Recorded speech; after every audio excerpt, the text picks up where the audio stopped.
ရှိတော့ဘာဆိုင်မှပြန်ပြီ Hello ဆောင်းရခုဖွေးလေးတစ်ပွဲကိုတောင်းမှာဖြစ်ပါတယ် I wanna be your lobster အဲ့ဒီ movie လေးကိုကြည့်ကြည့်ပါဒါ check ပါ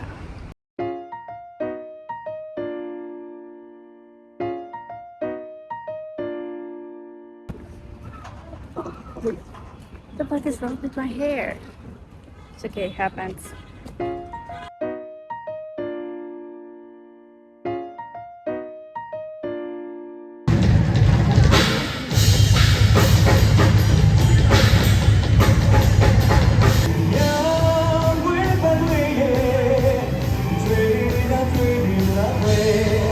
Could make me be true,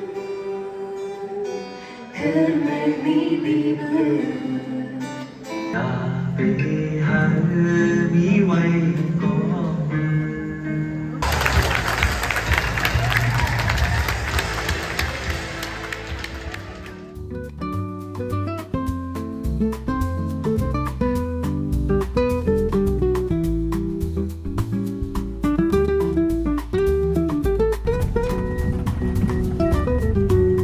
ဆောင်းရဲ့ music back channel မှာလက်တလော run နေတဲ့ project လေးတစ်ခုရှိပါတယ်။အဲ့ဒါဆောင်းတို့ရဲ့ဒန်နာရီ project လေးပါ။ဒီ project ထဲမှာ vocal အနေနဲ့ဆောင်းမနေနေမပန်တို့၃ယောက်ပါပါတယ်။ဟုတ်ပါတယ်မနေနေပါ။ပူစီပေါက်စားတွေကအဆိုတော်ဖြစ်ချင်ခဲ့ပြီးတော့မနေနေရဲ့တခြင်းတွေအော်ဆိုခဲ့တဲ့ငယ်ငယ်တော့ဆောင်းကိုချူချူရဲ့နေမနေနေနဲ့တခြင်းတူတူဆိုရတော့မှဝေးဆိုပြီးတော့အရန်ပြေးပြောချင်တာပဲ။သူအရန်ပြောနေမှာပေါ့နော်။ဆောင်းတို့ရဲ့ဒန်နာရီ project လေးကတခြင်းလေးတွေထွက်ဖို့အခုချိန်နဲ့ကစလုပ်နေပါပြီ။ဒန်နာရီဆိုတဲ့အတိုင်းဘယ်လို music type လေးတွေကြားရမယ်လို့ထင်လဲ။ပြီးတော့ဆောင်း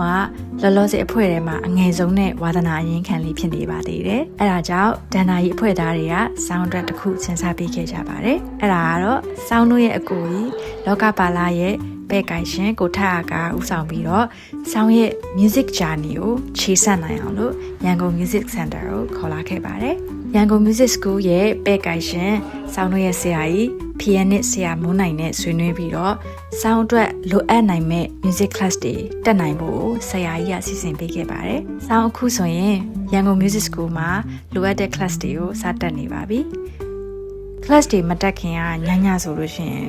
ကိုသိချင်တာတွေတင်ချင်တာတွေတင်ရတော့မှာမို့လို့ရှင်နေခိုးပြီးတော့ခုံခဲ့ရပါတယ်။ class လာတက်တဲ့အချိန်မှာလည်း music ကိုချစ်တဲ့သူတွေတစုတစည်းတည်းစုံလာရတယ်။လူသစ်တွေနဲ့လည်းခင်ရတော့စိတ်ထဲမှာအမြဲ fresh ဖြစ်နေရပါတော့။ကိုသိချင်တာတွေတီးခွင့်တင်ခွင့်ရတော့ပျော်ဖို့ကောင်းနေတော့တာပါပဲ။ဒီကနေဒန်နာရီအဖွဲ့သားတွေကိုထက်အားကကိုဝိုင်းနဲ့ဆရာမွန်းနိုင်ကိုဆောင်းဒီကနေကျေးဇူးတင်ကြပါတယ်ရှင်။ vlog လေးကိုအဆုံးထိကြည့်ပေးတဲ့အတွက်ကျေးဇူးတင်ပါတယ်ရှင်။တချင်းနေနဲ့ပြန်လာခဲ့ပါမယ်။တတားမိသားလာစားလာအင်းနေပြီးပိတ်ထားတာမေး grand